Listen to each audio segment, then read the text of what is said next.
So good afternoon and welcome to today's Fireside Chat.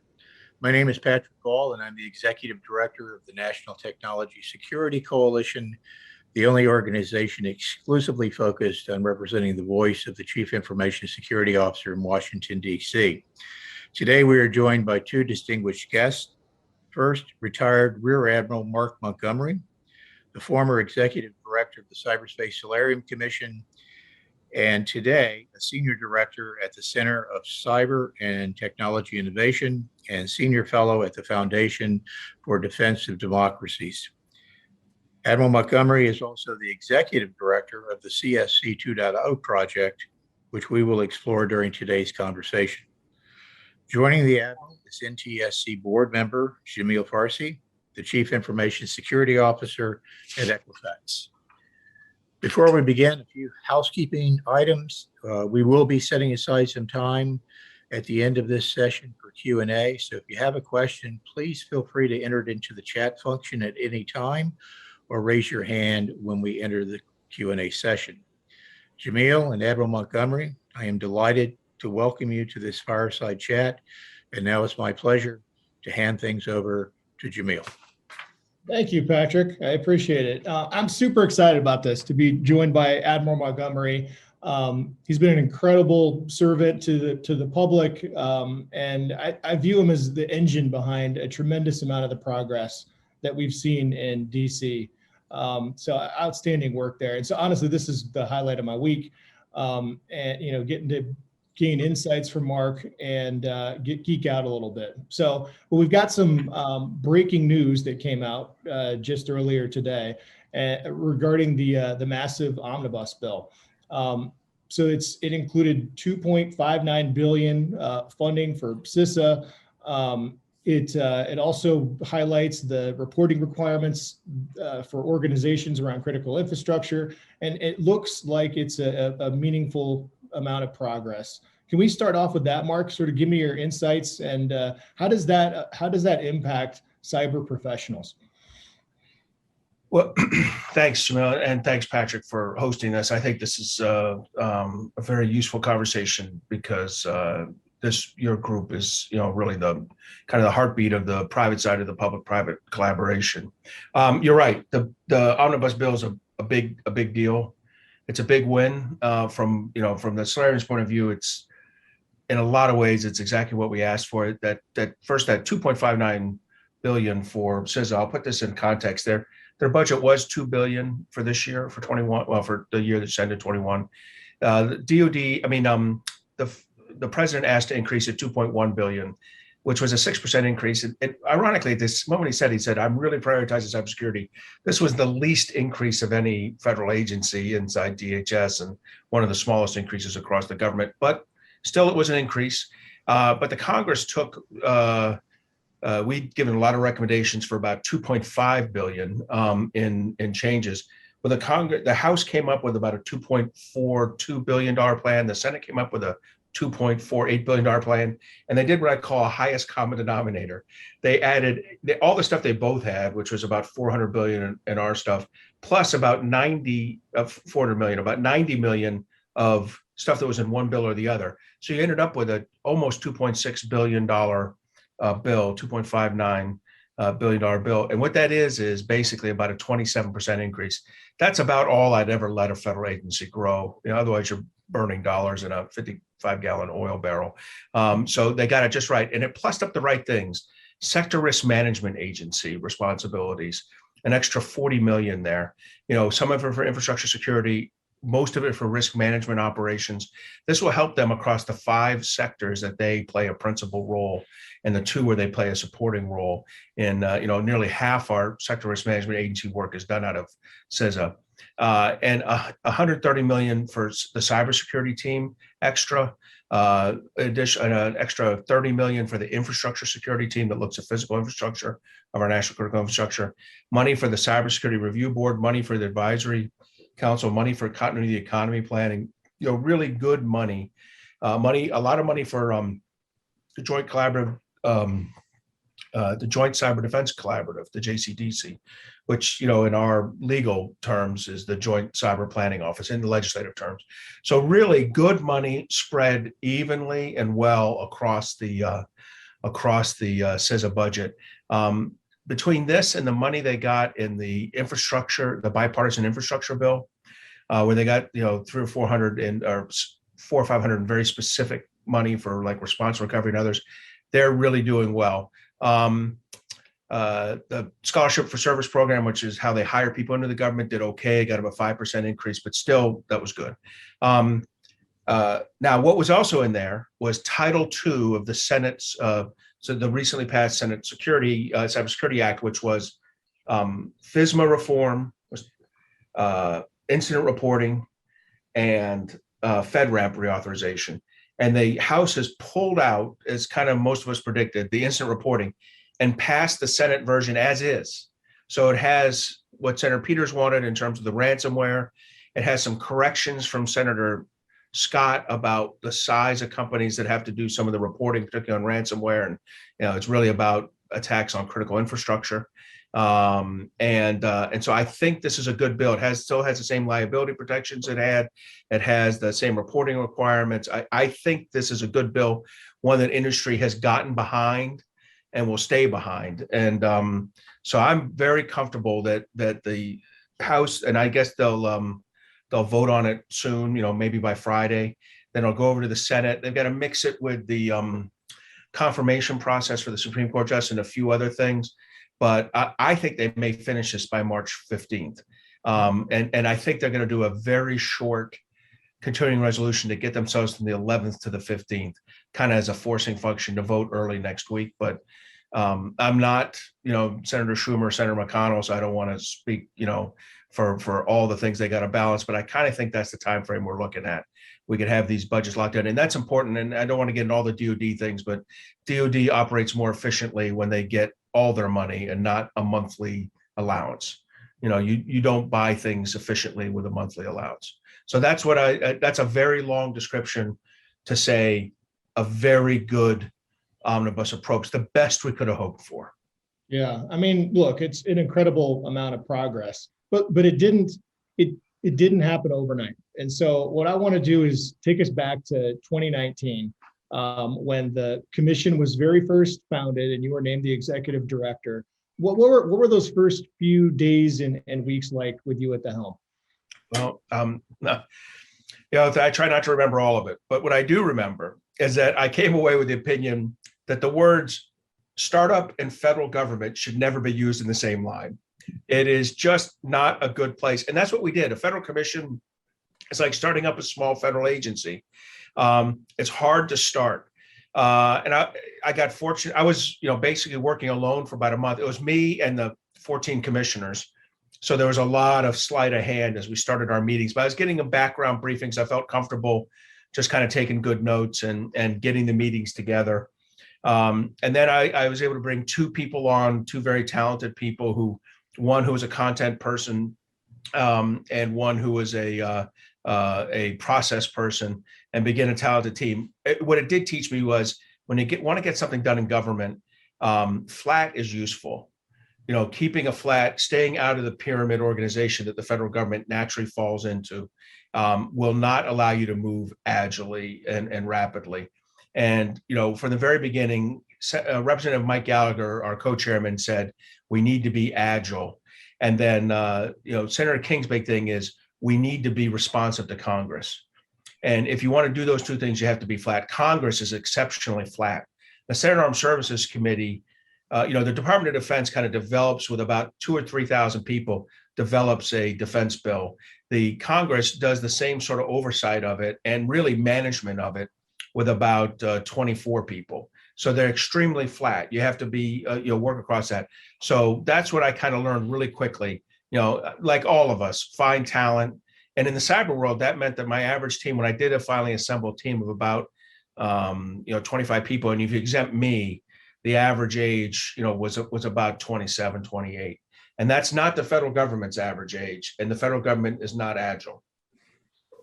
So Look, I reflect on the organizations that I've worked for and trying to go through and identify the risks and then highlight which ones matter most, the prioritization and all that other stuff. When you undertook this, I mean, the amount of information that had to be coming in, and then to be able to synthesize all of it and then come up with the recommendations that ultimately made it into the report. There had to be a variety of memorable debates and so forth with the other commissioners and so forth. Can you sort of give us some insight into maybe some of the more memorable ones? Yeah. Well, there are a couple. Probably the first and biggest was the National Cyber Director, because early on we decided, hey, how the government's organized is important, and we weren't organized in a way that was meaningful for the private sector. In other words, the private sector probably thought whatever sector you're in, you had to develop a relationship with 2 or 3 people, and this is as a CEO or at least C-suite kind of a leader, with several people in that department, with that, your sector-specific agency, let's say energy for an energy company. And then you had to develop relationships with DHS. Then you had to develop relationships with the FBI. Then, depending if you were with classified data, you had a relationship with the DNI. If you're in the DIB, as part of your thing, which is possible, like electrical power grid companies that support defense bases, you had to have a relationship with DoD. I mean, that's a lot of relationship. And here's a shocker. You got a massively inconsistent response from the federal government. So we knew we needed some centralized leadership. And the battle became, do you put it in the White House where it would conflict with the National Security Council, or do you set it aside and, kind of put it, alone and unafraid out as a standalone agency. And we settled on the White House because, and a lot of us who had worked in the White House were nervous about this because we knew the NSC is like a velociraptor of power. If you appear to be wanting to take power, even if we didn't previously want that power, we now want that power. And the NSC's operated in that kind of velociraptor way, as we kind of expected. But most of us recognized you needed to have proximity to OMB, the Office of Management Budget, and the dollars. You needed to have proximity to the NSC, as carnivorous as they were. You needed to have proximity to the president and chief of staff and vice president, the big decision makers. To have that, you needed to be there. And we looked at the good model was the U.S. trade representative.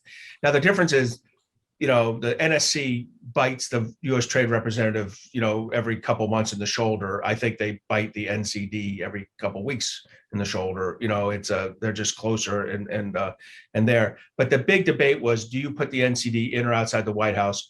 Most of us understood the power of the executive branch sits in the White House, period. And if you want to be in the decision-making process, you had to be there. The second big issue was CISA and the strengthening of CISA. A lot of people wanted to just break CISA out and make it an independent agency. The problem, of course, was CISA's 3 years old at the time, was having tremendous growing pains. It's still, at 5 years old, having tremendous growing pains. And a lot of us realized that if it got out in the open, it didn't have the life support necessary. It had not built up all the ligature you need to be an agency. If you were to ask me 10 years from now, I could see CISA breaking out of DHS, marrying with the NCD, and being a cabinet level agency with a linkage inside the White House. But that's 5 or 10 years from now. So we had to strengthen CISA. And there's a lot of people who were dissatisfied with CISA. And I think CISA had done a great job in public discussion, from 2018 to 2020, and kind of like discussing the problem, but probably hadn't built internally, was not organized, equipped, manned for the job at hand. And so there's a long discussion that in the end, we came up with 10 different authorities or appropriations we wanted to give CISA. We've passed 8 of them. I think with today's, we'll see a 9th. We're getting very close. The last thing is we wanted to make the CISA director like a 5-year term appointment, kind of like FBI and TSA, and get a little bit out of the politics. I think that's even more important since the 2020 election cycle, to show CISA to be an independent kind of thing. We haven't got that passed. There's 1 senator opposed to it. We'll see. We'll make another run at it this year, see if we can get it done. But I think the 2 big things were, how do you deal with the NCD and how do you deal with CISA? And I think in the end, Senator King and Representative Gallagher got a vision in their head, and that's what we did in both cases. Well, so you put the team together, you worked out and figured out what the key recommendations were going to be. It ultimately concluded with the almost 200-page report with, I think it was 80 recommendations. And everyone that I've spoken with, whether it's Senator King or Rep. Gallagher, Langevin, I mean, even Senator Sass, they all referenced you specifically as being the one behind the scenes pushing this and getting it over the finish line to be enacted into law. And I think you got 25 of the recommendations in there last year into the NDAA. What was it like behind the scenes advocating for the report and getting those recommendations included? You're absolutely right. I mean, it's interesting. By the way, the original report, King said this cannot be a page over 50 pages. And I agree. He didn't want to produce a book stop, a doorstop, a book that serves as a doorstop. And I agreed. I think in the end, we have 112 pages of report and then a bunch of appendices. But it was a fight. Every 10 pages, I'd come back to say, hey, it's 60 now. He'd not be happy. 70, 80, finally around 90, he's like, just whatever it is, please get her done, right? And but the interesting thing was McCain had been really specific with us. He's like, I'm giving you, McCain was giving us 18 months. He said 12 months to write it and one legislative cycle. Very early on, we realized we needed a second legislative cycle. As we completed the report, COVID hit, in fact, the exact day, March 11th, 2 years ago now. We sat down with King and Gallagher that evening and said, hey, we're going to ask for a second year for another NDA cycle. The truth was COVID didn't limit us in the NDA at all, as you can see by the 25 recommendations you mentioned. But we kind of selfishly thought one more year would be helpful. So, but McCain's guidance was right. Get the report done quick. Don't spend, look, there's good recommendations already out there. You can get it. So we came up, you're right. We had 82 recommendations, I think. I'll be honest, some of these recommendations, I wrote something called the National Infrastructure Assurance Plan when I worked at the White House in 2000.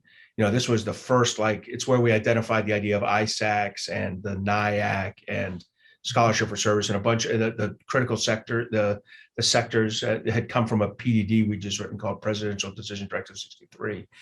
A lot of the recommendations, frankly, you can see existed 22 years earlier, which is kind of an awful condemnation of the federal government, that 22 years after you had a good idea, you still have the same good idea and you haven't implemented it. So, McCain was right. It's all out there. Get her done. So we got it done. And then, the behind the scenes thing is the first years, the congressional committees welcomed us. They'd asked for it. Now, most of them, a few of them don't welcome any outside input ever, period, full stop, don't come here. But the vast majority, the ones we worked with, welcomed us and said, hey, look, we asked for this, you delivered it. And we got 25 recommendations of the 52 or so that were congressional, we got basically half of them done. And on the executive branch side, the Trump administration implemented a handful, and then the Biden administration came in and they were implementing a handful. But as we came back in the second year with another 20 recommendations for law, we so far in this year, now I'm counting the approach bill that just happened, the incident reporting, there's a handful in the Competes Act still, the China bills, which are the USICA Competes Act, which is being conferenced in the next month. I think we're going to end up getting about 12 more, maybe 13 more done in this second year. And the difference is the committees aren't near as excited to see you. They're like, hey, we passed on that last year, why you back? Or that was too hard last year, why you back? And on the too hard ones, that's not a good reason. So what I found in this was, and also people who are opposed to what we're doing for, their very legitimate self-interest. Sometimes it's companies, sometimes it's privacy groups, it's somebody out there. They're pretty good. When you come back the second year, they're waiting, right? They're like, oh no, we knew you were coming with this and we're here. And sometimes that's federal agencies. And I'd say the incident reporting is one, and we're kind of seeing that in a response by the FBI now. But the bottom line is we got great support the first year. We got slightly good support the second year. And now we're going to do maybe we'll talk about it in the future, but, we're going to do a third year, and I think it'll be even harder, but more important to get done. That's what I want to talk about next. I mean, I'm generally cynical as a security person, I'm skeptical. And when you kick this thing off, I was very hopeful, but you've really surprised me with the amount of progress that's been made. And now as we turn the page and we're talking, now you're leading the Cyberspace Solarium Commission 2.0. Like what are the legislative priorities that you still think need to be addressed? Like what's in the future for you? So it's just, as we got near the end, and we knew we were going to sunset. I mean, there was an option to try to extend again, but King knew, hey, if I do this again, even his coming back as extending his own federal commission and getting it going, it might get personal. So he's like, I can't do that. What I want you to do is set up some kind of non-governmental organization where you track and assist us getting the most important remaining things done.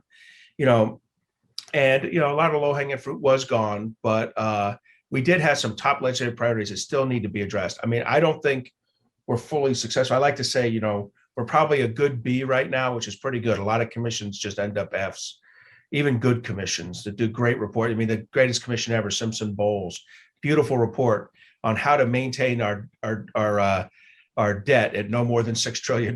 You can imagine that not too much of that got turned into law, or we wouldn't be sitting on 30 trillion right now in debt. But, so what were the big ones? The biggest ones were, the stuff to build the public-private collaboration. Here's a shocker. The hardest part of cybersecurity isn't necessarily it's a three-legged stool. The first stool is critical infrastructure, protect thyself. The right companies are starting to do it. There's more to be done. And certainly outside of some banks, and financial services, there's a lot more to be done in some infrastructures. The second part, making sure you have a good, strong offensive capability, that's doing all right. But the third part, building the public-private collaboration, has been the weakest link of the stool, and we've got to get it right. So the joint collaborative environment, the kind of authorization and appropriations for the government to kind of consensually build with the private sector the data information exchange systems that are necessary so that the government can seamlessly, at the speed of data, inform the private sector of threats they've detected or understand to be out there, and for the private sector to inform the government of what they're seeing on their systems. And that's going to be critical. And the government can't even do it with itself. I mean, let's be clear. I mean, one of the problems in getting this done is very legitimately, some congressional committees go, why are you trying to get it right with the private sector when the government can't get it right for itself? And our answer is correct. We need to do both. But doing them in series, vice in parallel, is crazy. And we want the private sector's input early on. Otherwise, I'm pretty sure the government will cook up some GOTS, government off-the-shelf system, that will be nearly impossible to be used by the private sector or want to be used. I mean, a lot of companies aren't that excited about installing government software on their systems. I mean, there's a little bit of a belief that A, it's inefficient, that's a known. B, it's probably costly, and C, it might just be collecting data for other purposes. So, all good reasons we got to get this right. The second one is the systemically important critical infrastructure. Understanding, and we call it SICI, understanding what are really the most important 120 to 150 assets that need to be protected. What's the compact between them and the federal government? What kind of security do we need them to have for national security, for economic stability, for public health and safety? What do we expect from them? How do you do third-party assessments of it? And if they agree to that, if they meet that, what's the kind of higher level of liability protection they're going to get in exchange, and better access to intel information that's of value to them? What's the deal? And we got to get that done. We still got to get the State Department, the Cyber Diplomacy Act done. We got to get the State Department properly organized. Here's a shocker. The most Byzantine, stovepipe, parochial federal agency has held out last. It is going to take a law change to get them right on this, but they're critical. We need the State Department to lead, to work with business and work with the rest of the federal agencies and kind of lead and direct our effort in international standard setting organizations to make sure that we're all arguing for an open, transparent system and not a system dominated by Chinese state-owned enterprises and a sovereignty-based, closed, government-led effort, which is bad for American business and bad for American people. And then finally, there's a Bureau of Cyber Statistics. It's a personal thing. I think we need to do this inside says, I think basically, I could pass a bill that just says hire 20 statisticians, figure out what to do with them. But, you're not allowed to do that. So we're gonna have to write a bill that really says, look, here's the value in having statisticians review all this data that's flowing in and that's available. And what does it mean? Do I think this will help the insurance companies? Yes, but I don't want the insurance companies to oppose it because it's something being developed that's not theirs, and I think they will. The reality is the federal government needs to understand what's statistically going on. We have 19 existing bureaus of statistics, labor, farm, that really do a lot for American business. They're integral to how American business operates. I think the same is true in cyber. We got to get it done. We probably have done ourselves a disservice by tying it too much to the insurance industry, which, while a beneficiary, is not the only one and shouldn't feel like they're being targeted by it, which they might. So those are kind of the four things I'd really go at. I think we would all benefit from the Bureau. I mean, it's one of the ones that I've really latched onto. One of the challenges we have in business is being able to effectively measure cyber risk, because typically we're measuring a population of one ourselves. And so if we had that capability, that insight, I think it would be a boon for all of us.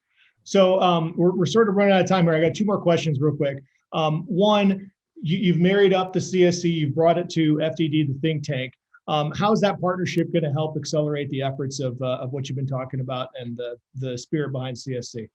Yeah, so that's great. And we're also working with McCrary, which is at Auburn University, and CSIS as well. All three of those think tanks had commissioners on the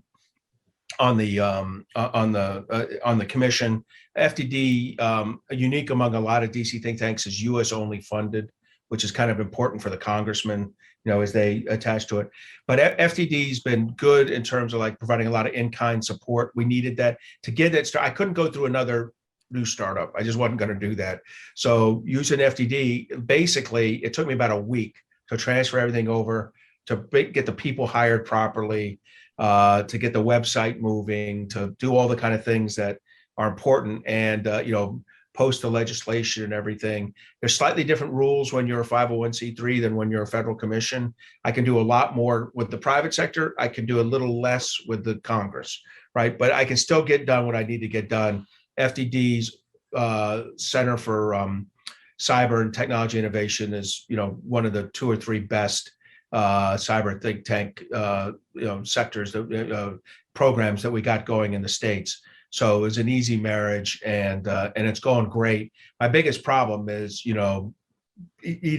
biting off more than I can chew while I'm still hiring people, because when I look around, eventually I have to start writing, and I'd prefer to be editing than writing as the leader, but we'll see what happens. Excellent. All right. So we started with the breaking news around the omnibus bill. And I want to end with the news that we've been, certainly from a security standpoint, been working on and preparing for and defending against for the last couple of months here, and that is the Russia and Ukraine conflict.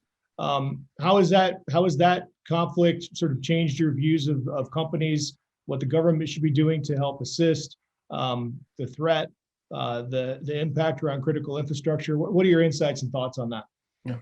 So first, I'd say from the Ukraine perspective, where things have gone much better than I would have imagined after watching the Russian, kind of like website work and defacement and kind of distributed denial of service they did in 2014, their 2015 and 2016 directed attacks on the energy grid, and their 2017 NotPetya, we were a little nervous. One of the things that validated was the kind of cyber capacity building we and the Europeans did, each to the tune of about 50 million over the last 3 years. And Ukraine paid off, and the Ukrainians really taken a hard turn on this. You can protect yourself. All right. Now, we don't all have Russia exactly breathing our neck like the Ukrainians. So when I think about the U.S., look, I'm happy with all the CISA, FBI, NSA joint things that came out, over the last 4 months, 3 months. There's been 4 of them, I think, warnings, notifications. But let's be clear, they have good discussions in there, what you might expect from the threat. Some things are kind of basic.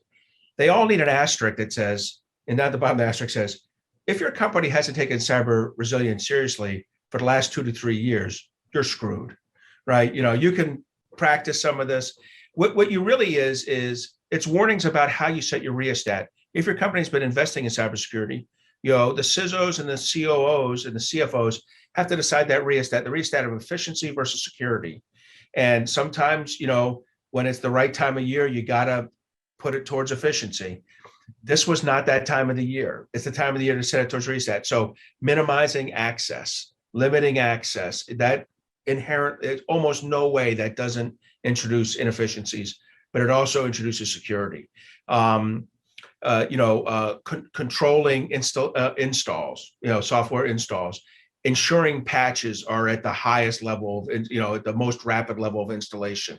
Those are things you can control as a CISO that I think those warnings were telling you to do. I don't know if they're telling them that quite efficiently, but that controlling that rheostat's what's important.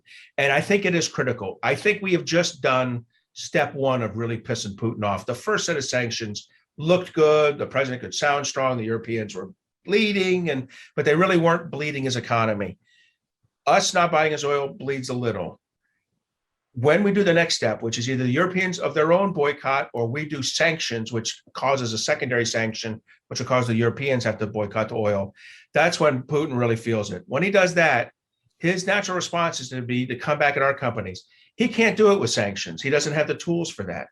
He does have cyber tools, either using his own military or intel teams, APT, advanced persistent threat teams, or his kind of like proxies, the hacktivists that he has hanging out.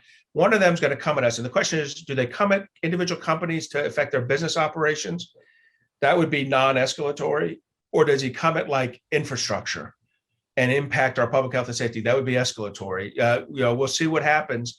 But if you're that company under attack, it's going to be a rough day, because very, very few companies in America can withstand a sustained attack from a Russian intelligence agency, APT. I don't blame them for that. I got to acknowledge it. And of course, we haven't completely worked our way through what the liability protection is on that and where it is. And if you think about the Terrorism Risk Insurance Act, it really doesn't apply for. I don't think you'll find that when it's taken to court in the next couple of years, it's not going to apply for cyber, in my opinion. So there'll have to be some other way of understanding this. It's going to be very interesting. So that's my impression on that. And I think, I reserve the right to change my view, because President Putin appears to change his views on escalation every couple days. Amen. Amen. Yeah, more to come on that one. Well, hey, Mark, this has been outstanding. And I've taken up all the time with my questions. So I think now we're going to transition over to an open Q&A. Patrick, are you going to lead that? I am here. All right. Hello. So, Mark, you touched on, there are two things that I think the audience want to understand. The first one is, how can we help you and CSC 2.0? It's a 501c3 nonprofit. What do you need from industry to help you, get this going and make it successful? Well, the first thing is we need to keep working to get, all our recommendations were based on talking with industry. It was funny. I didn't mention this when Jamil asked. I probably should have.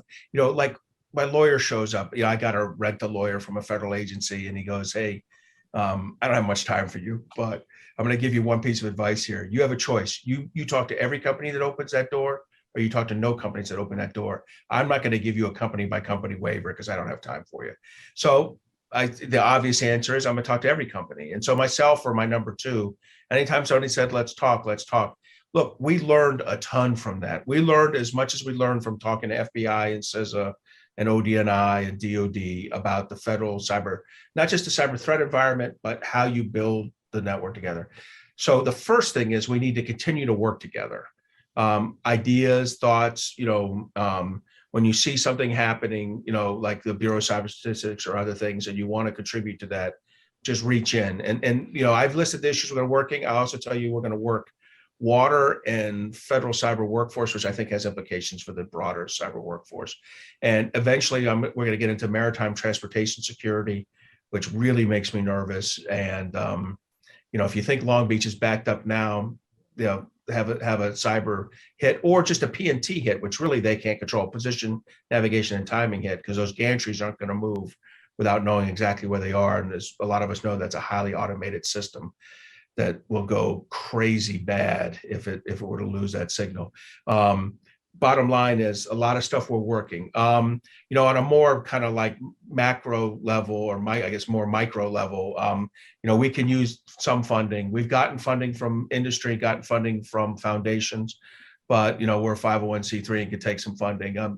The purpose of this isn't to be asking for that, but if you're interested, you can talk to Patrick. And I will tell you, the number one thing is the back and forth. Even when I disagree, I mean, me and the some of the financial services like advocacy groups have agreed to disagree pretty strongly on a couple issues, but I benefit from that discussion every time because, you know, their disagreement isn't based on a lie or based on wrong facts. It's based on interpretations and understandings and experiences where they've experienced some, you know, poor government action performance and just don't have the level of trust that I think is an entry point.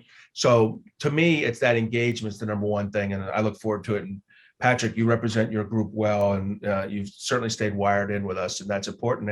And I think the last issues are the hardest here. So this is a big year, and then with Representative Langevin retiring, my ability to get things through the House changed, and Representative Katko on the Republican side. The combined loss of those two men, I cannot tell you the degree to which it makes me nervous about cyber legislation in 2023. It makes 2022 a bonanza year and 2023 potentially a drought year unless somebody steps up, which can happen. But there is not a deep bench of cyber in either party, in either chamber. So let me just kind of shift gears and finish this out with some thoughts from you, Mark, on the shortage, the workforce shortage, the challenges with diversity in the workforce. I know you were instrumental in standing up the Cyber Corps for Service program, which it serves well the U.S. government, but it's very narrow, and we both know it's never going to meet the needs of the private sector. Microsoft is doing some interesting things with the community college, but in your mind, how do we achieve a holistic national strategy around cyber education, around getting our kids educated, whether it's K to 12 or getting more, you know, students interested in cyber and trying to address this workforce problem? Because as we both know, we have an aging cyber workforce. Over 50% of the workforce are baby boomers and Generation X. We're going to have a mass retirement over the next decade. So what are your thoughts on that? So that's a lot. And I'll tell you, we're going to fix a few things here. The ones that are within these are all hard, by the way. If this was, you know, I would tell you there's a federal cyber workforce study. We did something in 2000. If you read the 10 lessons learned from it, they did something in 2010. It was now 9 of the same 10. We're still there. They did something in 2015. It was 8 of the same 10. And we did something in 2020, a white paper, it was still 8 of the same 10. So the government had successfully solved 20% of its problems over 23 years. And even for the federal government, that's poor performance. And look, the one thing I'll say is the one thing that tracks with the federal government shortfall is the private sector shortfall in cybersecurity. So this is a society-wide issue. But we're going to tackle the federal governments. You're right. I created a program called Cyber Corps 22 years ago, and it's now at 82 schools, about 500 graduates a year. I'm disappointed that this omnibus only increased at 5%. I'm going to work hard to get it up another 30 or 40%. It's nonlinear. It can probably solve a lot of the federal government's issues. I know it's a good program because NSA and CIA grab a plurality of the graduates, and whenever they're hovering around your people, you know you've got good people. So there's things we can do there. We also have to fix. We have to fix the how we pay people, how we recruit, retain, and retain people in the federal government. We're going to work on that. But you brought up the bigger issue, and I think for this crowd, the bigger issue is how do you solve this nationally? Nationally, I think Microsoft's got a good idea. Look, do I think it's really 20 billion? No, because I think they're accounting for their intellectual property being distributed to 1,100 community colleges, which probably is not. I would just say there's probably a little bit of inflation there. But look, they're doing good work. They're improving. They're broadly improving, giving the potential to 1,100 community colleges to do better, giving some very specific support to 100 plus colleges. I think community colleges over time to do better, and to tens of thousands of students to take advantage of this and they pay for the certification tests and lots of other things beyond just scholarships. So there's real opportunity here in this. And I hope other, similar, industry companies do the same thing, in this development and contribute. But look, this is much more. Part of it is the influx. We do, I look at cybersecurity workers as kind of very, in my basic military jargon, is apprentice, journeyman, and expert, right? This is addressing the apprentice problem. We also need to, and there's more apprentices coming, it'll be helpful. And as you said, with the aging workforce, is going to be critical. We get just a quantitatively more in. But the most important part is, how do you develop from apprentice to journeyman? How do companies develop those people? Don't go, look, the number one easiest way is go poach them from some other company. He's got the right certifications. She's been doing great. Go grab her, right? No, it's how do you develop that in your own, even while you're under stress of not having enough people. How do you let people go for a 2 month